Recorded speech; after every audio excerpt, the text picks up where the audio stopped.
Hi, everybody, and welcome to day 2 of the Simply Mindful mini class, where we're talking about starting your meditation habit and learning all about the benefits and life-changing impact that a meditation practice can have in your life. So today on day 2, we're going to be creating your plan. So we're going to talk all about how, when, why, and for how long you want to meditate. And I'm also going to share with you my unique, Simply Mindful approach to meditation that I've developed over my 10 years of practice and teaching others to meditate. So let's get started.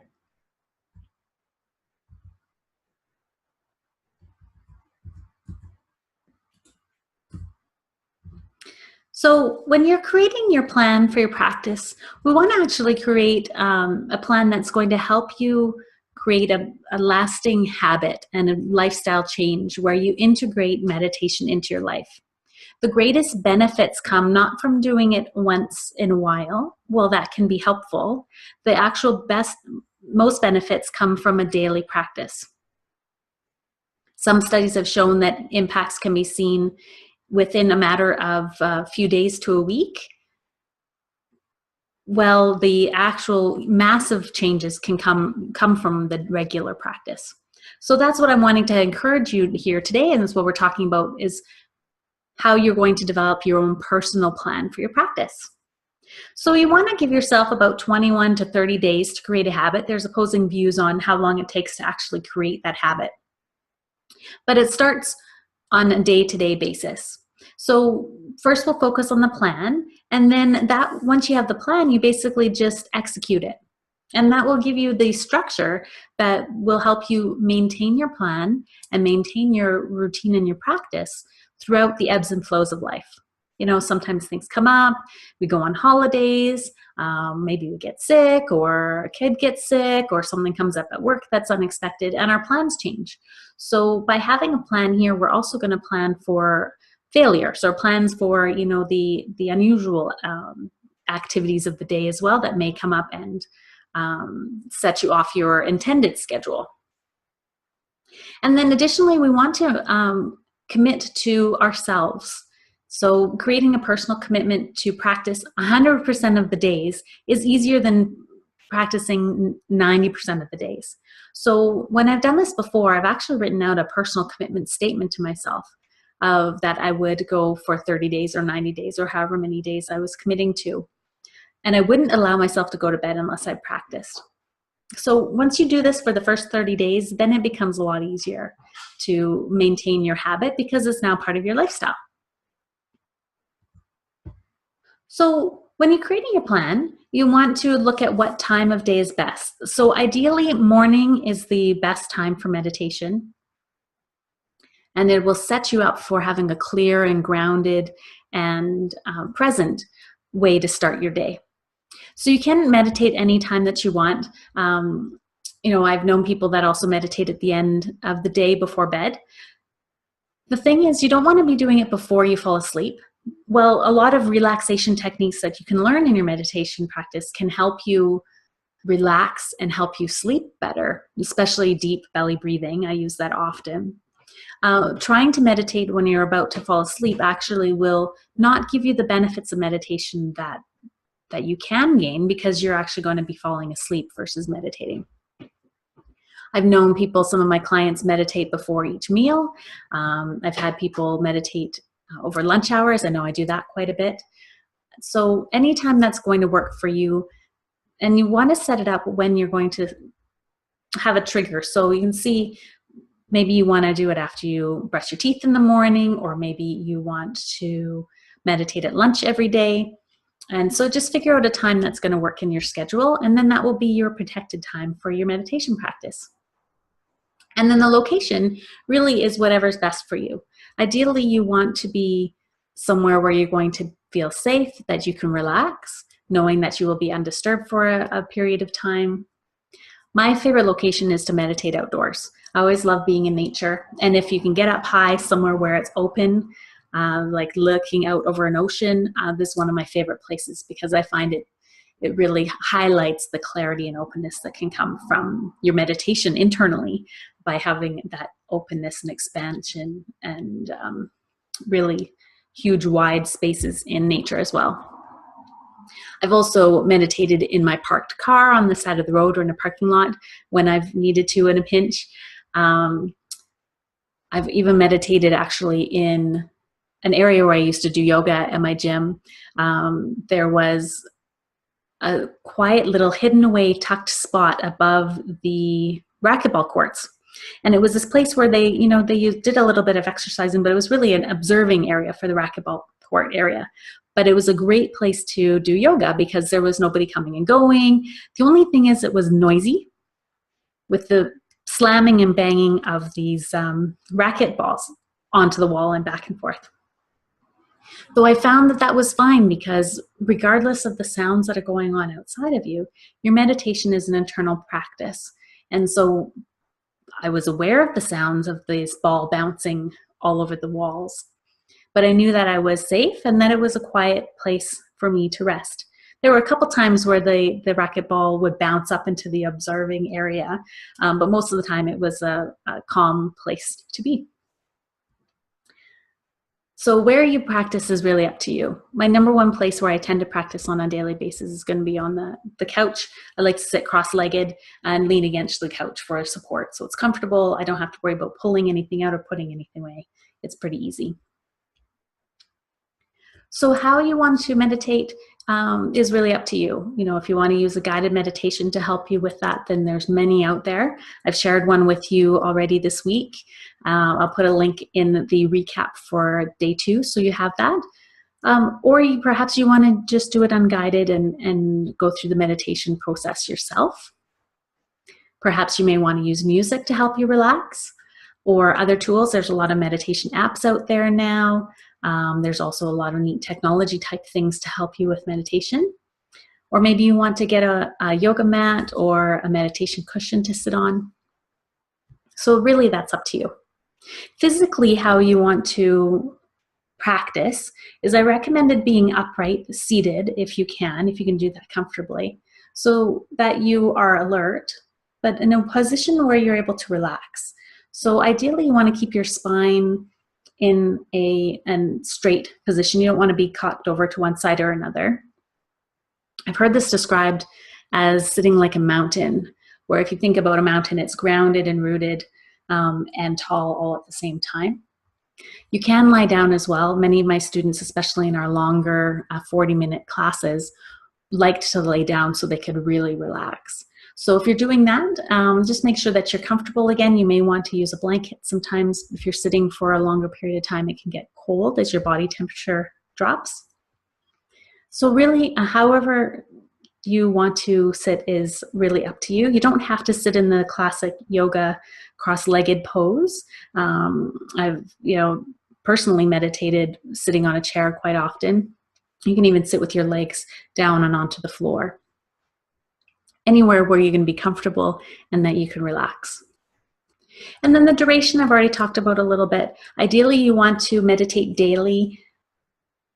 And ideally, you would be going for a shorter duration, but doing it frequently every day versus doing one long session and then not doing it again for a period of time. So I'd recommend you pick whatever is going to be easiest for you, whether that's a minute every day or 5 minutes every day or 10 minutes every day, whatever you feel is going to be maintainable as you're creating your meditation habit. And you can easily, if you wanted, you could add a minute or 2 minutes every few days and gradually expand your duration that way. Now there's a quote out there that says, if you don't have time to meditate, you don't have time to meditate for 20 minutes, then you should probably be meditating for an hour. And this is because what happens in meditation, I'll be sharing with you the brain changes that come from a meditation practice on day 4. So when we do that, our brain actually switches gears into different brainwave states, and the rest that comes from it can be huge. So ideally, longer is better in the long run, but when you're looking at setting a habit, go for consistency over duration at the start. And then some classic habit creation best practices is working with the trigger. So you want to look at a point that something's going to happen first, and then you'll do this new habit. So perhaps you brush your teeth and you get dressed for the day, and then you meditate. Or maybe you wake up in the morning and then you meditate right away. Or perhaps you set an alarm at a certain period in the day, and that's when you meditate. So figuring out the trigger will help you set that habit into your life. And then also you can look at rewarding yourself. Perhaps it's after every meditation session, or perhaps you want to reward yourself after you reach that 30 days of practice, once you've created that habit. So whatever that is for you. And then finally, like I mentioned in the opening, your commitment to yourself is the number one most important part that will help you create a successful habit change. So you can even write out a commitment statement to yourself.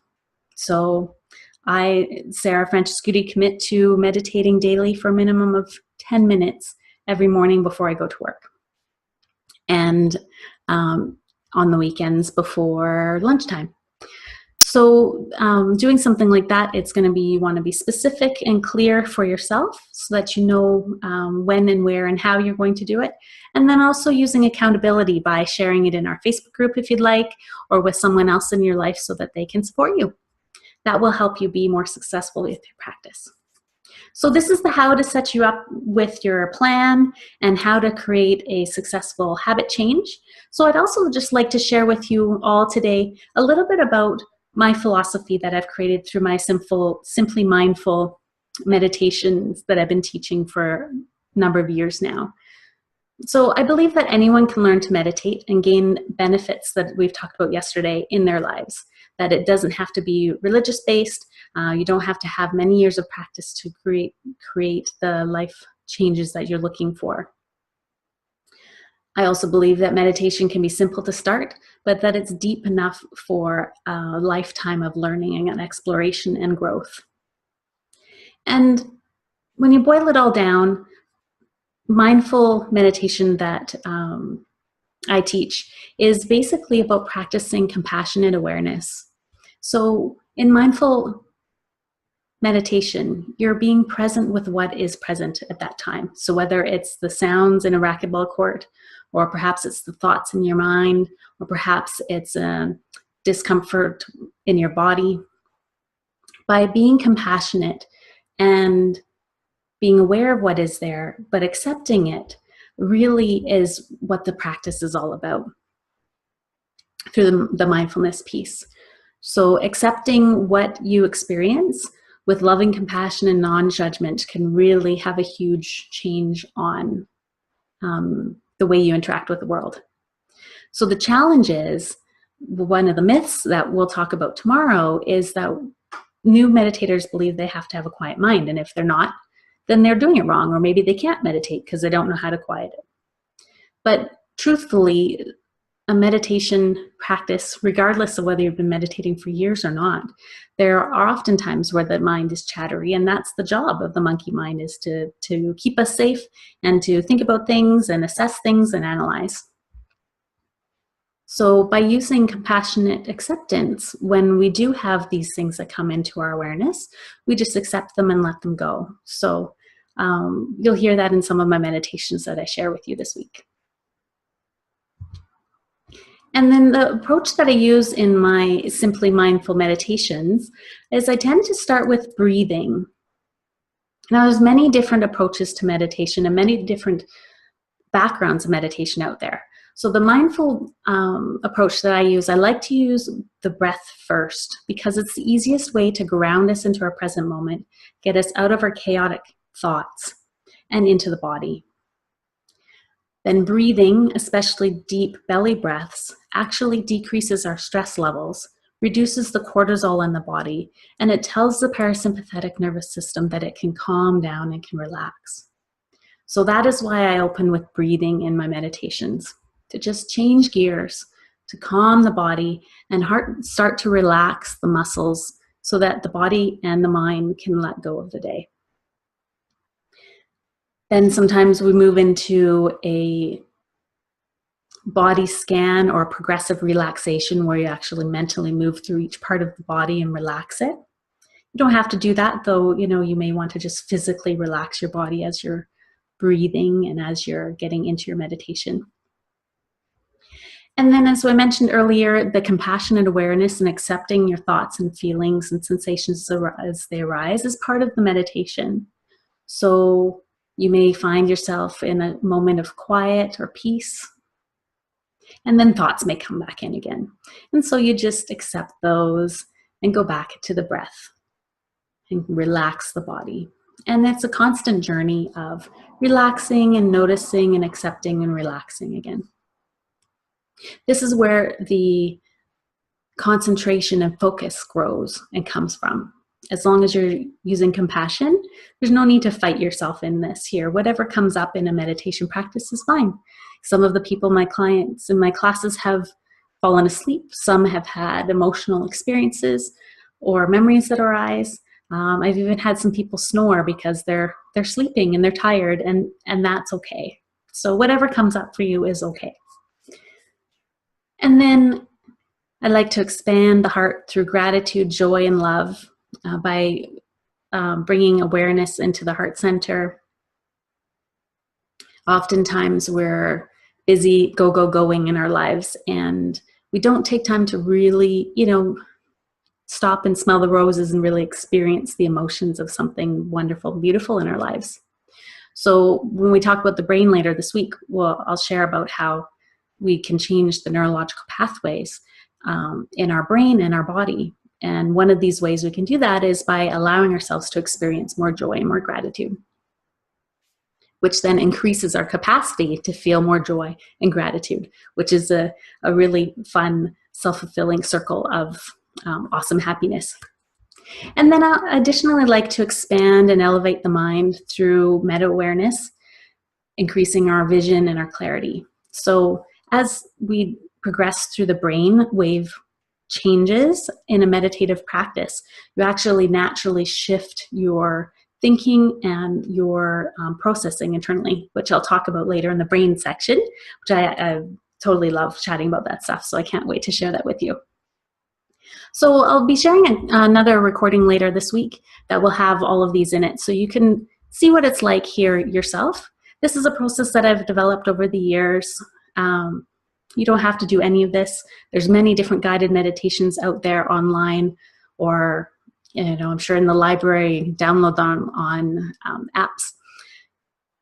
Many different approaches. This is the one that I found that has naturally evolved with the things I've been teaching in my own personal practice over the years. So I'm excited to share it with you. So if you think about if you're doing your own practice, if you wanted to follow the Simply Mindful meditation approach, you would first start with your breathing. Noticing, breathing in and breathing out. You could count the numbers of the breath, or just observe the sensations. And then you start to relax the body, letting go of the day, letting the breath calm the body. And then any feelings and thoughts and awarenesses that arise, you just accept them with compassionate acceptance. And then if you want, you can expand your heart with gratitude and joy, feeling those feelings of gratitude throughout your entire body.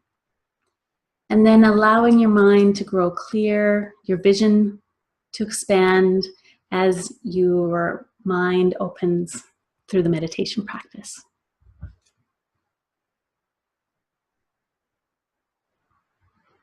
So we've talked today a little bit about creating your plan, how to set a habit, and then the Simply Mindful philosophy and approach to meditation that I've created that I'm so happy to share with you today. And your homework assignment, if you want to post this on Facebook in the group, if you'd like to share what your commitment for your new meditation practice is, or if you're renewing your practice, what your commitment to yourself is. The workbook is below the video here, and you can download that and go through that on your own. And then, like I said, if you're looking for some accountability and want to share with the group, then you can post on the Facebook page in the Exhale and Thrive group, and I'm excited to share all our conversations there as well. So thank you for tuning in to day 2, and I hope you enjoy creating your plan so you can set yourself up for success as you're creating your new meditation practice and your new mindful lifestyle. So thanks for tuning in, and tomorrow we'll be talking about, in day 3, myths, challenges, and limiting beliefs that can come around meditation. We'll unpack those a little bit so that they can help you sail smoothly into your meditation practice and not get stumbling up by these myths and challenges that are common along the way. So thanks again for tuning in for today 2, and I look forward to seeing you tomorrow for day 3. Have an enjoyable rest of your day.